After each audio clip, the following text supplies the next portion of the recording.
ವಿದ್ಯಾರ್ಥಿಗಳ ವಿಷಯದಲ್ಲಿ ನಾನು ಹೇಳೋದು ಒಂದೇ, ಪಕ್ಷ ಯಾವುದೇ ಆಗಿರಲಿ, ಆಡಳಿತ ಯಾರದೇ ಆಗಿರಲಿ, ವಿದ್ಯಾರ್ಥಿಗಳ ಭವಿಷ್ಯ ತುಂಬ ಇಂಪಾರ್ಟೆಂಟ್. ನಾನು ಕೂಡ ನೋಡಿದೆ, ನಿನ್ನೆ ಇಡೀ ರಾತ್ರಿ ನೋಡ್ತಾ ಇದ್ದೀನಿ. ಅಷ್ಟು ಘೋರವಾಗಿ ವಿದ್ಯಾರ್ಥಿಗಳನ್ನ ನಡೆಸ್ಕೊಳ್ಳೋದು. ಆ ದೊಣ್ಣೆಗೆ ಮೊಳೆ ಹೊಡೆದಿದ್ದಾರೆ, ಇಷ್ಟಿಷ್ಟುದ್ದ ಮೊಳೆ, ಅದರಲ್ಲೂ ಹೊಡಿತಾ ಇದ್ದಾರೆ. ಅಂದರೆ ನಮ್ಮ ದೇಶದ ಪ್ರಜೆಗಳು ಯಾವುದಕ್ಕೂ ಲೆಕ್ಕ ಇಲ್ವಾ? ವಿದ್ಯಾರ್ಥಿಗಳು ಲೆಕ್ಕಕ್ಕಿಲ್ವಾ? ಈ ಥರ ಅರಾಜಕತೆ, ಈ ಥರ ಒಂದು ಏನಿದು ದೌರ್ಜನ್ಯ ನಡೆದರೆ ಹೇಗೆ? ಏನೇ ಪೊಲೀಸ್ನವರಾದರೂ ಕೂಡ ಏನು ಅವ್ರಿಗೂ ಕೂಡ ಒಂದು ಮನುಷ್ಯತ್ವ ಬೇಡ.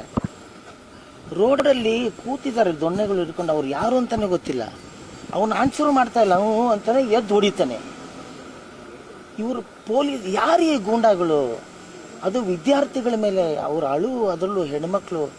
ಅವ್ನು ಯಾರೋ 3 ಸ್ಟಾರ್ ಪೊಲೀಸ್ ಅಂತ ಇನ್ಸ್ಪೆಕ್ಟರ್ ಅಂತ, ಅವನು ಆ ಹೆಣ್ಮಗು ಹೋಗ್ತಾ ಇದ್ರೆ ಹಿಂದೆಯಿಂದ ಅದನ್ನು ನೋಡೋಕ್ಕಾಗಲ್ಲ. ಅದು ಪಬ್ಲಿಕ್ಕಲ್ಲಿ ಲಕ್ಷಾಂತರ ಟಿ ವಿಲಿ ನೋಡ್ತಾರೆ, ಅಲ್ಲಿ ಎದುರುಗಡೆ ಇದ್ದಾರೆ, ಅವರು ಮುಂದೆ ಆ ಮಗುಗೆ ಹಿಂದೆಯಿಂದ ಚುಸ್ತಾನೆ. ಏನಿದು?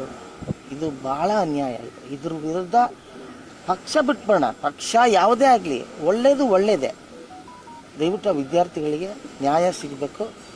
ಅವರ ಏನು ಇದಿದೆ, ಡಿಮ್ಯಾಂಡ್ಸ್ ಇದೆ, ಅದನ್ನು ಪೂರೈಸಬೇಕು. ಇಲ್ಲಾಂದರೆ ಇದು ಶಾಂತಿಯುತಕ್ಕೆ ಬರೋದಿಲ್ಲ. ಅದರಿಂದಾಗಿ ಇಡೀ ನಮ್ಮ ದೇಶ ಇದಕ್ಕೆ ಏನೇನೋ ಉಲ್ಟಾ ಬರೀತಾರೆ. ಕೆಲವ್ರನ್ನೆಲ್ಲ ಲೆಕ್ಕಕ್ಕೆ ಇಟ್ಕೊಂಡಿಲ್ಲ. ಹಾಗೆಲ್ಲ ಮಾಡಬೇಡಿ. ಈಗಲಾದರೂ ಯಾವುದೋ ಮೀಡಿಯಾಗಳಲ್ಲಿ ಏನೇನೋ ಬೇಕು ಅಂತ ಅದ್ರ ಮೇಲೆ ಉಲ್ಟಾ ಹೇಳೋದು. ಇನ್ನೇನೋ ಅಲ್ಲಿ ದೆಹಲಿಯಲ್ಲಿ ವಿದ್ಯಾರ್ಥಿಗಳು ಹೋರಾಟ ಮಾಡ್ತಿದ್ರೆ ಇಲ್ಲಿ ಬೇರೇನೋ ಡೈವರ್ಟ್ ಮಾಡೋಕ್ಕೆ ಇಲ್ಲೇನೋ ಸಣ್ಣ ಪುಟ್ಟ ಹೋರಾಟಗಳನ್ನ ಮಾಡೋದು. ಇದನ್ನೆಲ್ಲ ಬಿಟ್ಟು ವಿದ್ಯಾರ್ಥಿಗಳಿದ್ರೇ, ಯಂಗ್ಸ್ಟರ್ಸ್ ಇದ್ರೇ ನಮ್ಮ ದೇಶ, ಮುಂದಿನ ಪೀಳಿಗೆ ಇದ್ರೇ ನಾವು. ಅವ್ರಿಗೋಸ್ಕರ ಎಷ್ಟು ಕಷ್ಟಪಟ್ಟು ತಂದೆ ತಾಯಿಗಳು ಪಾಪ ಕಷ್ಟಪಟ್ಟು ಎಲ್ಲೋ ಬೇರೆ ಹೊರಗಡೆ ದೇಶದಲ್ಲೋ ಎಲ್ಲೋ ಕೆಲಸ ಮಾಡ್ಕೊತಾರೆ. ಈಗ ಯಾರಿಗೂ ಕೆಲಸನೂ ಇಲ್ಲ. ಇಂಥ ಸಂದರ್ಭದಲ್ಲಿ ವಿದ್ಯಾರ್ಥಿಗಳಿಗೆ ಮೋಸ ಆಗಿದೆ.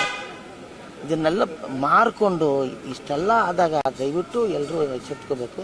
ಇದಕ್ಕೆ ಸರ್ಕಾರ ಒಂದು ತೀರ್ಮಾನ ತಗೊಳ್ಳೇಬೇಕು. ವಿದ್ಯಾರ್ಥಿಗಳ ಪರವಾಗಿ ಅವರು ಡಿಸಿಷನ್ ಕೊಡಲೇಬೇಕು. ಸರ್, ಇದು ಎಲ್ಲರಿಗೂ ಎಚ್ಚರಿಕೆ ಕರೆಗಂಟೆನ ಅಂತ ಅಂದ್ರೆ, ಈಗ ಬೇರೆ ದೇಶದಲ್ಲಿ ಯುವಕರು ಸರ್ಕಾರನೇ ಚೇಂಜ್ ಮಾಡಿದ್ದಾರೆ. ನೇಪಾಳದಲ್ಲಿರ್ಬೋದು ಜೆನ್ಜಿ ಹೋರಾಟಕ್ಕೆ. ಸೊ ಆ ಥರದ ವಾತಾವರಣ ಈಗ ನಮ್ಮ ದೇಶದಲ್ಲೂ ಕಂಡು ಬರ್ತಾ ಇದೆ. ಸರ್, ಅದಕ್ಕೆ ನಾನು ಫಸ್ಟ್ ಒಂದು ಮಾತು ಹೇಳ್ಬಿಟ್ಟೆ. ಇದು ಯಾವುದೇ ಪಕ್ಷ ಆಗಲಿ, ಯಾವುದೇ ಸರ್ಕಾರ ಆಗಲಿ, ಅದ್ರ ಬಗ್ಗೆ ನಾನು ಮಾತಾಡಲ್ಲ. ಯಾಕೆಂದರೆ ಸರ್ಕಾರನೇ ಇದನ್ನು ತಗೋಬೇಕು ಡಿಸಿಷನ್.